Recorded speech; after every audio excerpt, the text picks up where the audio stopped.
જિલ્લાના પારડીના ઉદવાડામાં કાલે શોપિંગ સેન્ટરની ગેલેરી તૂટી પડી હતી। આ ઘટના સીસીટીવી સામે આવ્યા છે। વહેલી સવારે આ ઘટના બની હતી। દુર્ઘટના વખતે કોઈ હાજર નહોતું, જેથી જાનહાનિ ટળી હતી। ઉદવાડા સ્ટેશન વિસ્તારમાં ગ્રામ પંચાયતનું એક શોપિંગ કોમ્પ્લેક્સ આવેલું છે। આ શોપિંગ કોમ્પ્લેક્સમાં નીચે અને ઉપર અનેક દુકાનો આવેલી છે। આ કોમ્પ્લેક્સની ગેલેરી છેલ્લા કેટલાક સમયથી જર્જરિત હતી, તેમ છતાં કોઈ કાર્યવાહી ન થતા આખરે આ ગેલેરીનો આખો ભાગ તૂટી પડ્યો હતો। આખા કોમ્પ્લેક્સની પહેલા માળની ગેલેરી તૂટી પડતા અને નીચે ખાબકતા રોડ પર કાટમાળ વિખેરાયો હતો।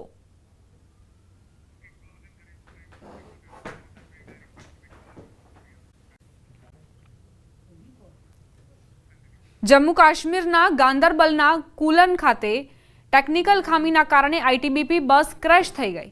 કર્મચારીઓ વાહનને ધક્કો મારી રહ્યા હતા ત્યારે બસ રસ્તા પરથી લપસી ગઈ અને સિંધ નાળામાં પડી ગઈ। ડ્રાઈવરને ઈજા થઈ હતી અને તેને તાત્કાલિક સારવાર માટે લઈ જવામાં આવ્યો હતો। સદનસીબે કોઈ જાનહાનિ નથી થઈ। એસડીઆરએફ ટીમોએ તાત્કાલિક ઘટના સ્થળે બચાવ કામગીરી શરૂ કરી હતી।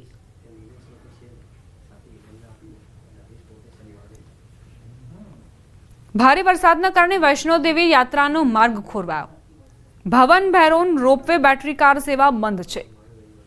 વૈષ્ણોદેવી યાત્રા રૂટ પર સતત ભારે વરસાદના કારણે ઘણા મહત્વપૂર્ણ રૂટ અસ્થાયી રૂપે બંધ કરવામાં આવ્યા છે। બાણગંગાથી અર્ધકુંવરી સુધીનો પ્રાચીન ફૂટપાથ અને બેટરી કાર સેવા રૂટ બંધ કરવામાં આવ્યો છે। ભારે વરસાદના કારણે આ રૂટ પર લપસણી અને ભૂસ્ખલનની શક્યતાને ધ્યાનમાં રાખીને વહીવટી તંત્રે આ નિર્ણય લીધો।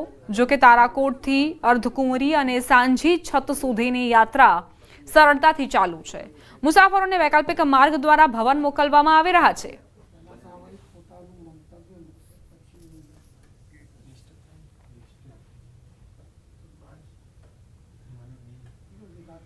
રાજૌરી જિલ્લામાં ભારે વરસાદના કારણે લોકોની મુશ્કેલીઓ વધી ગઈ છે। રાજૌરી જિલ્લામાં સવારથી સતત વરસાદ પડી રહ્યો છે, જેના કારણે નાલુ નદીનું પાણીનું સ્તર વધી ગયું છે। કેટલીક જગ્યાએ ભૂસ્ખલનનો પણ ભય તોડાઈ રહ્યો છે।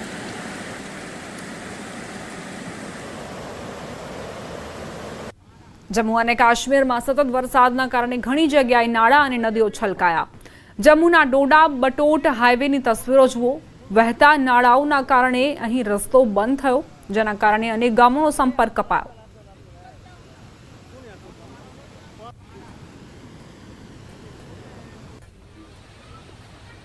વાત હવે કરવી છે મધ્યપ્રદેશની। ભારે વરસાદના કારણે ગ્યાસપુરના દુર્ગા ચોક ખાતે એક શાળાની વિદ્યાર્થીની તણાઈ ગઈ। ગ્યાસપુરના દુર્ગા ચોક વિસ્તારમાં ભારે વરસાદ વરસ્યો હતો। જ્યારે તેના ભાઈએ તેને બચાવવાનો પ્રયાસ કર્યો ત્યારે તે પણ તીવ્ર પ્રવાહમાં નજીકમાં ઉભેલી એક લોડિંગ ઓટો સાથે અથડાઈ ગયો હતો। સ્થાનિક લોકોની સમજદારીના કારણે બંનેનો જીવ બચાવવામાં સફળતા મળી। અતિ ભારે વરસાદ બાદ આખરે કેવી સ્થિતિ સર્જાઈ છે તે આ દ્રશ્યો પુરાવો આપી રહ્યા છે।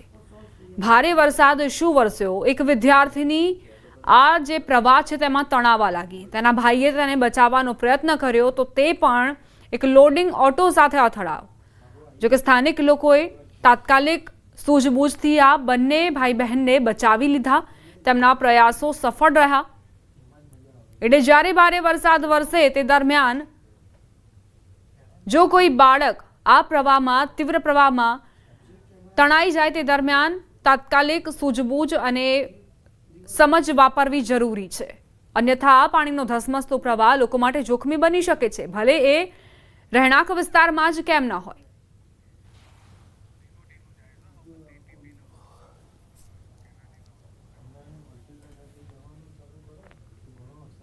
જબલપુરમાં વરસાદના કારણે ગટરની બાજુમાં બનાવેલી બાઉન્ડ્રી વોલ તૂટી પડી। 2 વર્ષ પહેલા મ્યુનિસિપલ કોર્પોરેશન દ્વારા બનાવવામાં આવેલી આ બાઉન્ડ્રી વોલ, જેની સાથે ત્યાં પાર્ક કરેલી કાર પણ ગટરમાં પડી ગઈ। આ અકસ્માતમાં કોઈ જાનહાનિ નથી થઈ, પરંતુ કારને ભારે નુકસાન થયું હતું। લાલા લજપતરાય વોર્ડમાં લગભગ 3 વર્ષ પહેલા ગટરની બાજુમાં એક દિવાલ બનાવવામાં આવી હતી, જેથી વરસાદ દરમિયાન જ્યારે ગટરમાં વધુ પાણી હોય ત્યારે કોઈ જાનહાનિ ન થાય। રાત્રે વરસાદ દરમિયાન આ દિવાલ પોતે જ ગટરમાં ડૂબી ગઈ અને તેની સાથે સ્થાનિક રહેવાસી મહેન્દ્ર રજકની કાર પણ ગટરમાં પડી ગઈ। આ ઘટના પછી સવારે જ્યારે લોકોએ કાર અને દિવાલ ગટરમાં પડેલી જોઈ ત્યારે તેઓ મ્યુનિસિપલ કોર્પોરેશનના બાંધકામ અંગે ગુસ્સે ભરાયેલા જોવા મળ્યા। સ્થાનિક લોકોએ આ અકસ્માત માટે મ્યુનિસિપલ કોર્પોરેશનને જવાબદાર ઠેરવ્યું છે। ખરગોન જિલ્લાના બડવામાં ઇન્દિરા સાગર અને ઓરકેશ્વર ડેમમાં પાણી છોડવામાં આવ્યા અને જે બાદ નર્મદા નદીમાં પૂર આવ્યું। બડવાના ખેટીઘાટ ખાતે સાંઈ મંદિર પાસે નર્મદાનું પાણીનું સ્તર પહોંચી ગયું છે। વહીવટીતંત્રે નીચાણવાળા વસાહતોમાં ખાસ કરીને નર્મદા કિનારે આવેલા ડિયોસ્ક અને દુકાનો દૂર કરી છે। ઇન્દિરા સાગર ડેમના 12 દરવાજાની ઊંચાઈ વધારીને 6000 ક્યુસેક પાણી છોડવામાં આવ્યું છે અને ઓરકેશ્વર ડેમના 14 દરવાજા ખોલીને 6000 ક્યુસેક પાણી છોડવામાં આવ્યું છે। લોકોને પૂરની સ્થિતિમાં નર્મદા નદીમાં સ્નાન ન કરવાની અપીલ કરાઈ છે। નર્મદા કિનારે વહીવટીતંત્ર સતત જાહેરાતો કરી રહ્યું છે। બડવાની સાથે નર્મદા, મહેશ્વર, મંડલેશ્વર અને કાસરાવાડ વિસ્તારોના નીચાણવાળા વિસ્તારમાં લોકોને અપીલ કરાઈ છે। જિલ્લામાં સતર્કતા રાખવામાં આવી રહી છે। નર્મદાના દરિયાકાંઠાના વિસ્તારોમાં પોલીસ, હોમગાર્ड्स, ડ્રાઈવર્સ, એસડીઆરએફની ટીમો તૈનાત છે।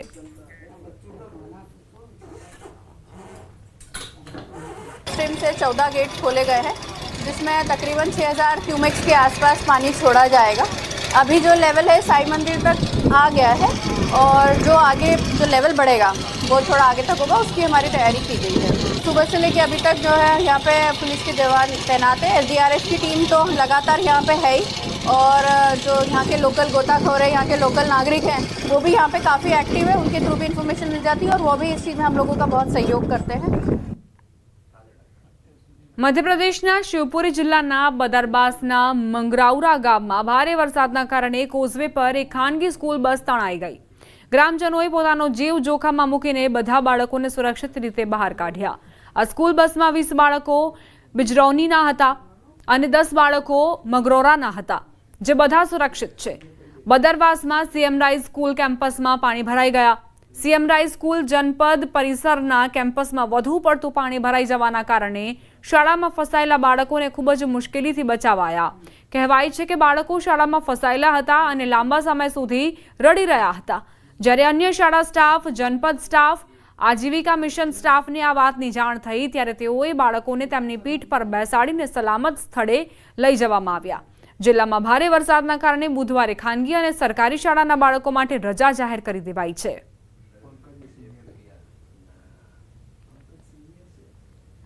રાયસેનમાં સતત વરસાદના કારણે જિલ્લા મુખ્યાલયમાં પાણી ભરાઈ ગયું છે।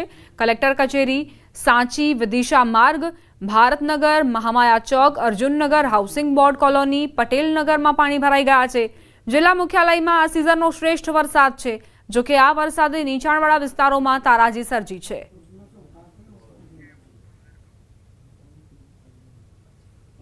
मैं इस वक्त मौजूद हूँ रायसेन कलेक्ट्रेट कार्यालय में। आप देख सकते हैं किस तरीके से यहाँ पर जो है बारिश का पानी यहाँ पर कलेक्ट्रेट कार्यालय के आसपास भी यहाँ पर भरता दिखाई दे रहा है। जो कलेक्ट्रेट का जो इलाका है यहाँ पर कहीं ना कहीं नदी की तरह यहाँ पर नजर आ रहा है। जो पानी है वो यहाँ पर भरा हुआ है। आप तस्वीरों में देख सकते हैं अधिकारियों की जो गाड़ियां हैं वो भी यहाँ पर जो कलेक्ट्रेट कार्यालय की बिल्डिंग के ठीक पास में ही खड़ी की गई, क्योंकि जो अधिकारी हैं वो यहाँ से गाड़ी लगने के बाद जो पार्किंग में लगाने के बाद पैदल नहीं पहुंच सकते, जिसके चलते यहाँ पर पानी भरने के कारण वो भी गाड़ियां भी यहाँ पर जो है बिल्डिंग के पास ही यहाँ पर लगी दिखाई दे रही हैं। तो कहीं ना कहीं बैरिकेड देख सकते हो आप, यहाँ पर कम से कम 1-1.5 फीट यहाँ पर डूबा हुआ है जो पानी है, जो यहाँ पर जलभराव देखा जा रहा है। रायसेन जिले में लगातार यहाँ पर बारिश के चलते अस्त व्यस्त जीवन बना हुआ है और रायसेन कलेक्ट्रेट कार्यालय की हम बात करें तो यहाँ भी पानी भरा दिखाई दे रहा है। दिनेश यादव, न्यूज 18 रायसेन।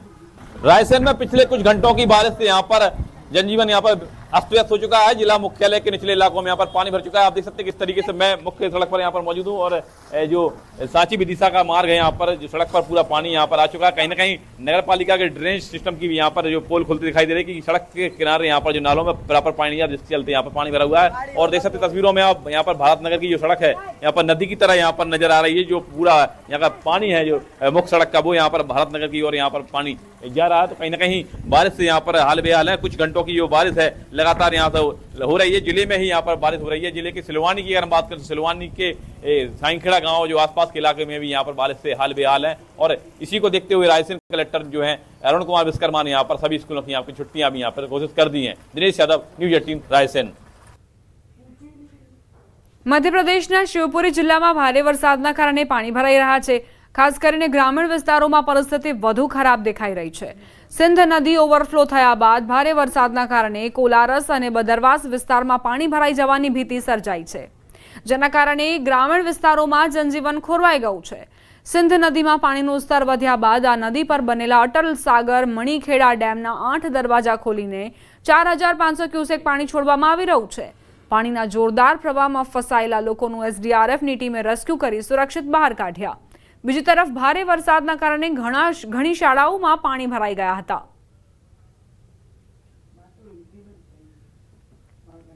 મધ્યપ્રદેશમાં ભારે વરસાદે તબાહી મચાવી છે। કિલાવાની નદી પરનો કોઝવે પાર કરતી વખતે પાણીના જોરદાર પ્રવાહમાં કોળા ભરેલી ગાડી તણાઈ ગઈ।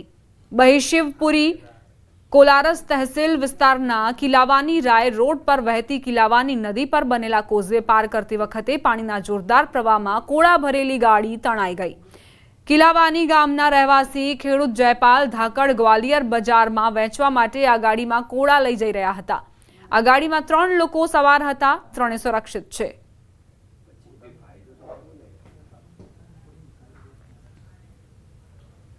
મધ્યપ્રદેશના શિવપુરી જિલ્લામાં સતત ભારે વરસાદના કારણે વિવિધ વિસ્તારોમાં પાણી ભરાઈ ગયા છે અને પૂર જેવી સ્થિતિ સર્જાઈ છે। કલેક્ટર રવિન્દ્રકુમાર ચૌધરીના નિર્દેશનમાં જિલ્લા વહીવટીતંત્ર સંપૂર્ણપણે સક્રિય છે। એસડીઆરએફ અને હોમગાર્ડની ટીમો રાહત અને બચાવ કામગીરી માટે વિવિધ અસરગ્રસ્ત વિસ્તારોમાં સતત કાર્યરત છે। આજે જિલ્લાના ઇન્દાર તહેસીલમાં સ્થિત જારમાઈ ગામમાંથી કુલ 20 લોકોને સલામત સ્થળે ખસેડવામાં આવ્યા હતા। તેવી જ રીતે કોલારસ તહેસીલના સજાઈ ગામમાં બચાવ કાર્ય પૂર્ણ થયું છે।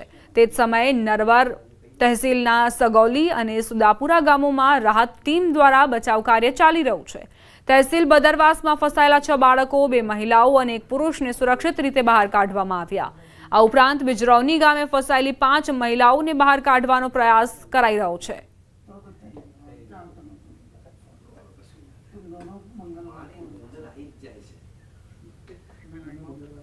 શિવપુરીમાં ભારે વરસાદ બાદ અત્ર તત્ર સર્વત્ર પાણી જ પાણી નજરે પડી રહ્યું છે। જ્યાં આપ નજર કરશો ત્યાં વિસ્તારો જળતરબોળ જોવા મળી રહ્યા છે। આ તરફ બાવડા પંથકમાં વરસાદના વિરામ બાદ પણ જળબંબાકારની સ્થિતિ।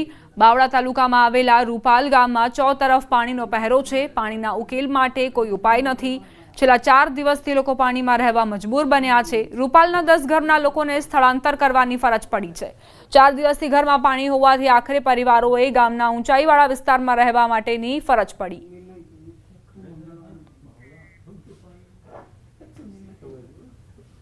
બાવળાના રૂપાલ ગામ તરફ જવાના રોડ ઉપર અત્યારે અમે છીએ અને મારી પાછળ જુઓ તો એટલું બધું પાણી ભરાયેલું છે કે અહીંના લોકો છે મહા મુસીબતે આ પાણીમાં રહેવા માટે મજબૂર બન્યા છે। લોકોનું અનાજ પણ આ પાણીમાં પલળી ગયું છે। જીવન જરૂરિયાતની વસ્તુ લેવી હોય તો પણ ખૂબ જ મુશ્કેલી અનુભવાઈ રહી છે। 4 દિવસથી લોકો જે છે આ જ પાણી વચ્ચે રહેવા માટે મજબૂર બન્યા છે। નાના બાળકોને હાથમાં લઈને તમામ લોકો છે તે બહાર આવવા માટે મજબૂર બન્યા છે। બેન, આગળ શું સ્થિતિ છે મને કહેશો? ખાવાનું અનાજ બધું પલ્લી ગયું છે। ઘરમાં રહેવા માટે મકાન નથી એમના પાસે। કેટલા દિવસથી એ આમ તેમ ફર્યા કરે છે। મકાનમાંય પાણીમાં છે અને અમારી બાજુ પાણી નતું। આ 2 વર્ષથી બહુ પાણી છોડે છે। અમારે ઘરની બાજુમાં અમારે પાણી છે। અમારે તે તકલીફ તો અમારે બહુ જ છે। એટલે અનાજ બધું પલળી ગયું? અનાજ બધું પલ્લી ગયું છે। રહેવા ક્યાં રહો છો? ધાબા પર? ધાબા પર એ બીજાના ઘરમાં લઈ ગયા છે બિચારા દયા ખાઈને। એમના ઘરમાં રહ્યા છે અત્યારે હાલની પોઝિશન એમને। ઘર આવા છે કે જેમાં 6, 7, 10 ઘર છે આ બાજુ। 10 ઘર? હા, 10 ઘર છે આ બાજુ। હા, ગામમાં તો 10-15 ઘર છે। 10-15 ઘર છે।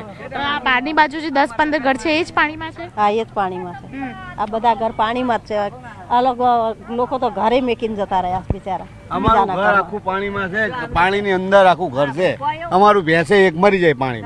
એ જોઈ લો મારો વાળો, હેડો તમને લાઈવ બતાવું। એની અંદર આટલું પાણી છે મારા ઘરની પોતાની અંદર। ભેંસ મરી જાય, નુકસાન કોણ આપે? 90,000ની ભેંસ લાવ્યો તો પાણીમાં જ મરી જાય। પાણી આવ્યું એમાં જ તે। તો આ પ્રકારની પરિસ્થિતિ ખાસ કરીને વરસાદને કારણે 4 દિવસ થઈ ગયા છે, પરંતુ 4 દિવસથી લોકો છે અહીં પાણીમાં રહેવા માટે મજબૂર બન્યા છે। આપ જુઓ તો તમામ લોકો છે તે પાણીમાંથી પસાર થવા માટે મજબૂર બન્યા છે। આ ગામના લોકો છે અને જેને આ એરિયામાંથી પસાર થવું છે તે લોકો પણ પસાર નથી થઈ શકતા। ખાસ કરીને જે નોકરી કરતા હોય તે લોકો પણ પારાવાર મુશ્કેલીનો સામનો કરે છે। ભાઈ, તમારે કઈ ઇન્ડસ્ટ્રીમાં ક્યાં જવાનું હતું? એક કંપનીમાં જવાનું હતું મારે ફોલોઅપ માટે, પણ અત્યારે પાણી ભરેલું છે એટલા માટે જઈ નહીં શકતો। અચ્છા, એટલે તમે ઇન્ફોર્મ કરી દીધું કે હા અહીંયા પાણી ભરાયું છે એટલે મેં આગળ ફોટા પાડીને અમારે કંપનીમાં નાખી દીધા. અચ્છા, દર વર્ષે તમે અહીંયા આવો છો કે ખાલી ના, ના, આજે મારે આજે આજે ફોલોઅપ માટે આવેલો હતો પણ અહીં રસ્તામાં પાણી છે એટલે મેં કીધું બાઇક ચાલે એમ છે નહીં એટલા માટે. ઘણા બધા લોકો આ પ્રકારની મુશ્કેલી અનુભવી રહ્યા છે. દરેકની અલગ અલગ વાત છે, પરંતુ ખાસ ગામના લોકો જે છે તે બહાર રોડ ઉપર આવી ગયા છે, કારણ કે ગામમાં એટલું બધું પાણી ભરાયેલું છે કે અહીં કોઈ પણ સ્થાનિકે રહેવું ખૂબ જ જરૂરી છે, કારણ કે અંદર જેટલું ઊંડાણવાળું પાણી છે તેને કારણે લોકો છે તે સ્થાનિકોને કોઈ પણ પ્રકારનું સાહસ કરવા માટે રોકી રહ્યા છે. અહીં નાના વાહનો છે તે દેશ જઈ ન શકે તેવી પરિસ્થિતિ છે. આ મુખ્ય માર્ગ છે અને ડાબી બાજુ ગામનો માર્ગ છે અને ત્યાંથી માત્ર ને માત્ર ખાલી ટ્રેક્ટર આવી શકે છે. આખું ગામ છે તેમાં પાણી ભરાઈ ગયું છે અને હજુ પણ પાણી નિકાલનો કોઈ પણ નિવેડો નથી આવ્યો. કેમેરા પર્સન અમિત શર્મા સાથે દીપિકા કુમાર, ન્યૂઝ 18 ગુજરાતી, અમદાવાદ. રોકાઈશું એક બ્રેક માટે. આપ જોતા રહો ન્યૂઝ 18 ગુજરાતી.